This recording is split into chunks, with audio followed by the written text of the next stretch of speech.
This is Including You, the new series from Lead at Any Level. Including You features stories from chief diversity officers and other executives who are creating inclusive cultures in their organizations. Our goal is to show what's working in companies just like yours, to give you the tools you need to keep pushing for progress in your own workplace. We want to create belonging and opportunity for everyone, including you. And now here's your host, Amy C. Waninger.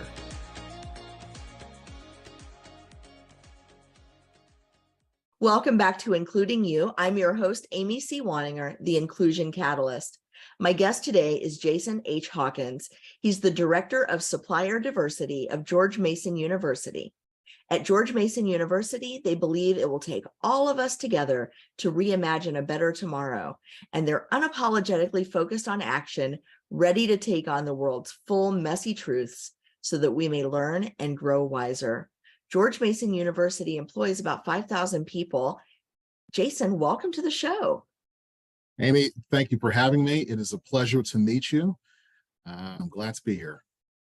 I'm excited to talk to you because supplier diversity is an often overlooked niche within the diversity and inclusion ecosystem within an organization or out in the world. And so I want to talk about George Mason University in general, but I want to talk specifically about your role in supplier diversity, because Sure. I think that opens up a whole other avenue to how we can think about diversity, equity, and inclusion in an organization. Fair enough? Fair enough. All right. So let's start with, why does inclusion matter so much at George Mason U? Inclusion matters at George Mason only because our world, our campus, is made up of people, individuals of different diverse backgrounds, point blank and simple. When we look at, we're the first school that's located outside of the nation's capital within Northern Virginia. So you have to think we're seated right outside the center of politics. That attracts a whole range of diverse people into the DC metropolitan area. We want to be a forward-leaning institution that attracts not only diverse students, but in terms of personnel, faculty, and even the businesses who we align with are very diverse. It matches the statements and the branding that you see online, is that we want to be an inclusive school all around, not just our student body, but also in all those categories that I just mentioned. It's really important for any organization, especially those that serve a community, to reflect on the inside what their community looks like on the outside, because that's how you reach people in the community. That's how you draw people in. And I think with supplier diversity, that even goes a step further, in that you can start to bring more people into the ecosystem for an economic advantage, and that in turn fuels the local economy. Can you talk a little bit about supplier diversity specifically at George Mason University and why it's so important? Supplier diversity at George Mason University, a lot of the work that we do here is fueled by the Commonwealth or the state government. A few years ago, there was an initiative within Richmond to develop a supplier diversity program that essentially diversifies the supply chain that jurisdictions, agencies, or public agencies and jurisdiction uses. So to boil that down into plain English, what that means is that if you are an agency or a public-leaning agency or a higher ed institution that is quasi-government related, there is a mandate that we want to use suppliers, or we want to align ourselves with businesses or business entities that are diverse, that they fall into several categories, which could be small, women, minority, service disabled, veteran-owned, 8A micro businesses.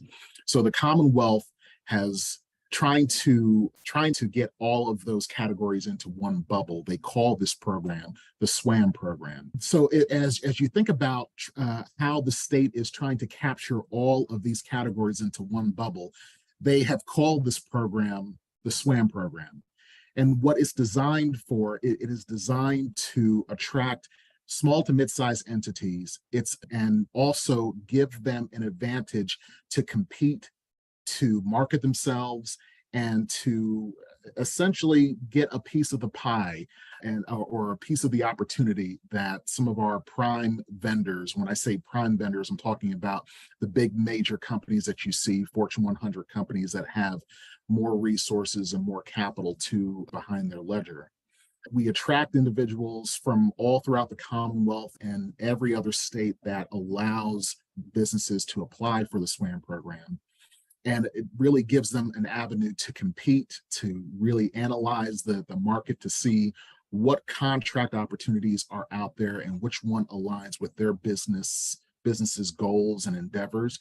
And it gives them the chance to compete in competitive bids, as we like to call it in the supply chain world or procurement world, for active contracts. This does a couple of things. Number one, in my mind anyway, number one, it increases the competition for contracts because you're looking at a wider pool of people who can provide goods and services to the state or to the university.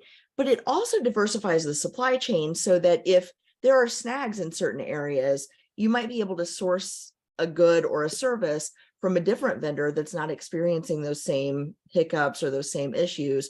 So it's both a competitive strategy to encourage competition, but also one that diversifies your risk. Yes, it does. I wouldn't say it diversifies our risk, but really it diversifies our portfolio, and it allows us to really pick and select the best suppliers that are out there in the market, or in better way to articulate it, it directs our institution with businesses who may not have the opportunity to compete at a competitive level as some of our prime vendors. And so with these entities, by the entities that participate in the SWAM program, as I said and mentioned before, it gives them an opportunity to compete. It gives them opportunities to meet stakeholders throughout the Commonwealth and within different agencies and jurisdictions. It gives them an incentive to compete for active contracts. And if anything, it shows them that no matter who they are, what their size is as a business, or what their socioeconomic or background is, as long as you are qualified, as long as you have the experience, and as long as you are willing to promote yourself to the public, to public agencies, then you have a place within the Commonwealth to compete for active contracts. And there are many cases that I could probably name off that are where businesses have come into the arena at many levels, and they have won contract awards, they have solidified relationships with public agencies, and it also promotes their name out in the business. And there are some businesses after a while who will grow to such a size where they will, I wouldn't say they've outgrown the SWAM program, but because that they're attracting more business, then you know what, then it's time to pass the baton on to another entity that is a small women or minority owned business, and let that business thrive as a prime competitor. Now, getting started as a small business is a tough gig, let me tell you. So let's talk a little bit about inclusion broadly at George Mason University. What are you seeing happen there? What initiatives are you undertaking that you feel are really moving the needle for the university? I could say that with the Supplier Diversity program at George Mason University is designed to seek out the best entities or the best businesses within the industry or within the Commonwealth, and really get them interested in working with us as a higher ed institution. In order for us to be successful, we use several strategies in terms of public outreach, meaning that we're reaching out to businesses that are small to mid-sized entities, and we're letting them know that, hey, we are a hub that you may be interested in. And also the state government or the Commonwealth also has programs that you may be interested in applying for that can educate you on how to be more competitive as someone that is responding to contract solicitations and or bids. So we're performing outreach, we're attending events that are public and that are open.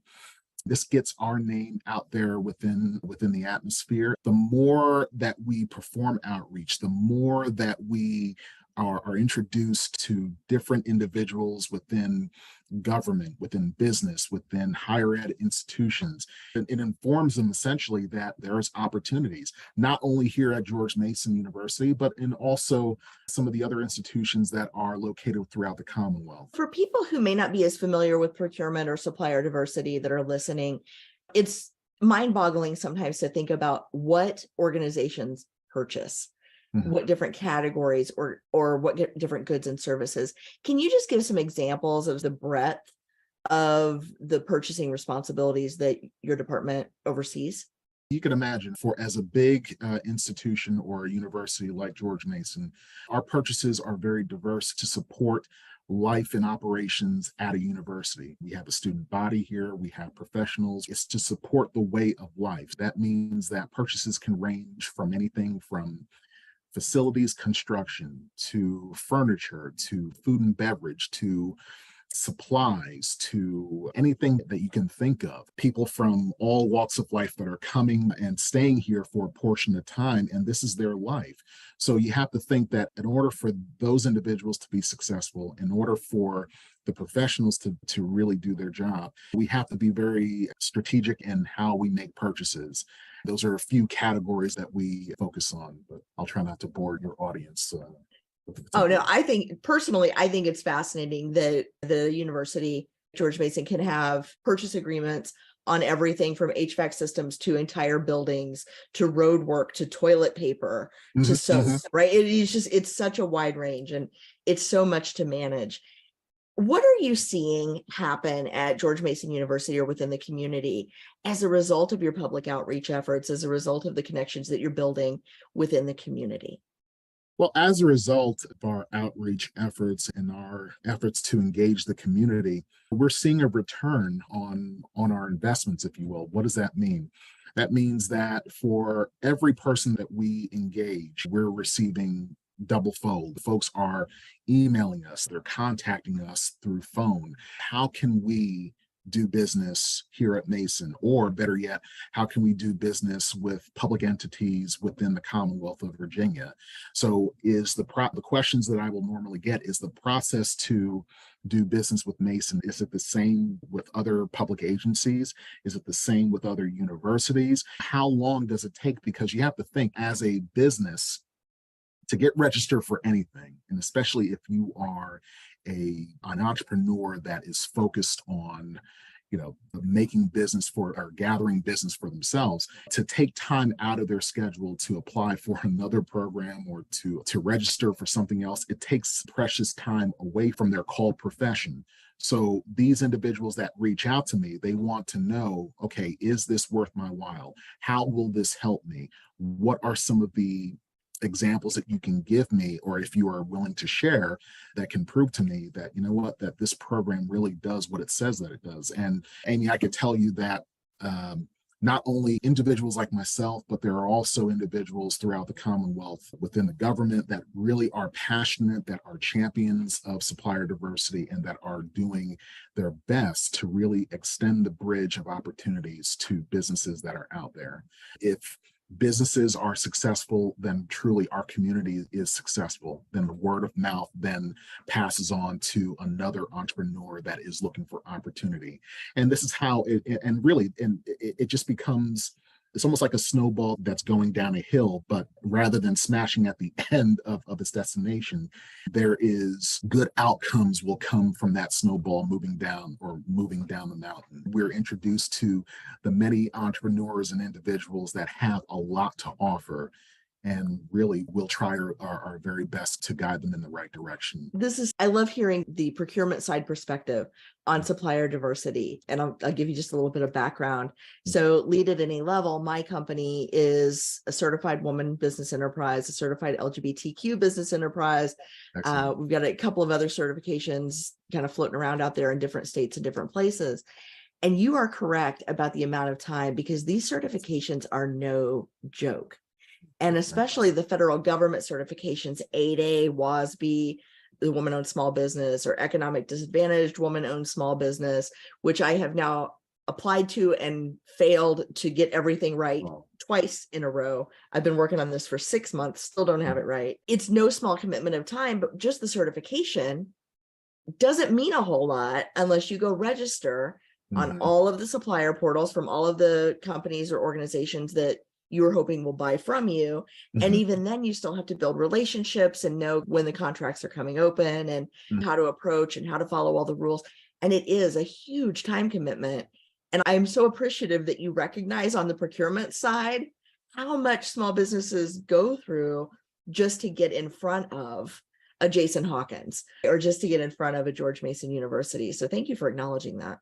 Not a problem. What professionals like myself do within this industry is that we're relationship building. As I said before, a lot of the individuals that comes to Mason or even any business that aligns itself with a company that has an open opportunity, they are trying to form a lasting relationship. Now, depending on the contract and scope of work, that relationship could go on forever, or it could be short term, but odds are, and bottom line, it's relationship building. And this builds confidence not only with the end user, but it builds confidence with the person that is out there competing. You are more likely to network. Your company's name is more likely to be passed around and to be circulated in a positive way with other stakeholders and colleagues within the industry. Because we're a public-leaning institution, information travels very fast and it is public. If I'm hearing about you or about a business that is interested in applying for an opportunity or competing in an opportunity, and they do go through the process and they are successful, or even if they're not successful, just by them registering within our portal, it informs other agencies and other individuals that, hey, you know what, this business does exist. And you'll be very surprised that there are businesses that will compete for open opportunities that may be hundreds of miles away, but you know what, they are the best qualified person that can do the job, and what relationships are then formed. Yeah, and I think with COVID has done a lot of horrible things, but one of the things that it's done is it's made our connections less geocentric. We've been able to, everybody lives in our computer now, whether they live in our city or not. And so I think that the opportunities for networking across state lines, across even national borders, in some cases those opportunities have exploded. And so I think you'll see even more people, even more companies from out of state sign to these things, because the world's just getting smaller through technology. And you know what, that's a very good point to echo. Yes, technology, the pandemic definitely, there were some pros and cons to the pandemic for sure. The cons, of course, is that it abruptly changed the way that we do business and how we interact with one another. But a definite pro is because we have this technology, because we are so interconnected with one another, it allowed all of us, no matter what industry you're in, to do your job in some capacity and then do it efficiently in a way that you would not even considered before. And yes, the more that we become reliant upon technology, and yes, we are introduced to more individuals who we may not have known were even out there in the world if it wasn't for the internet or technology. This is all good. All turns around to a positive, or this is my way of turning it around into a positive. Yeah. With all of the success that you've had in your outreach efforts and, standing up your supplier diversity initiative, what's next for you? What are the next goals that you want to reach, or what are the next initiatives that you want to undertake? The next goal is to replicate what was done successfully in terms of us interacting with the public, and do it better. Professionals like myself and colleagues within the industry, as I said, we're passionate about what we do. We're committed to it. We do share our efforts that are successful, and we try to support one another in order to broaden the program and broaden the mission, which is to engage businesses, to enhance opportunities, to better the ecosystem of business, and to really make a lasting impact. So when I think about what are the goals ahead, it's just to do it better, to learn from from any point where we might have had a mishap or had a mistake, and just do it better.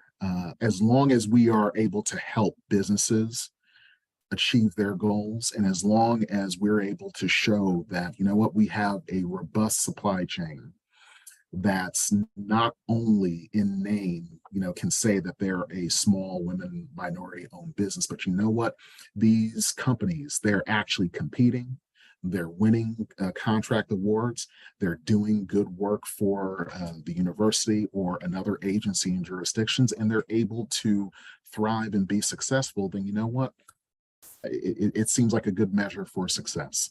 Although I would have to, I digress, and I leave that critique for someone else to give me, but truthfully, amongst peers like myself, this is what we hold ourselves to. I think it's a wonderful goal and a noble endeavor. And I know that every investment in small business that any organization makes or any person individually makes has a real impact on the lives and the economic sustainability of a community. So I want to thank you for the work that you're doing. I want to thank you for sharing your expertise with us today and talking about supplier diversity. And thank you for sharing this with my audience. Amy, thank you so much for extending the invitation to me. It's good chatting with you. And really, I look forward to holding on to this relationship in the future and seeing where it can lead us. You're very likely to find me in your supplier portal later today. Hey, there we go. See, thanks so much again. Thank you. If you've enjoyed this episode, follow Lead at Any Level on LinkedIn and YouTube.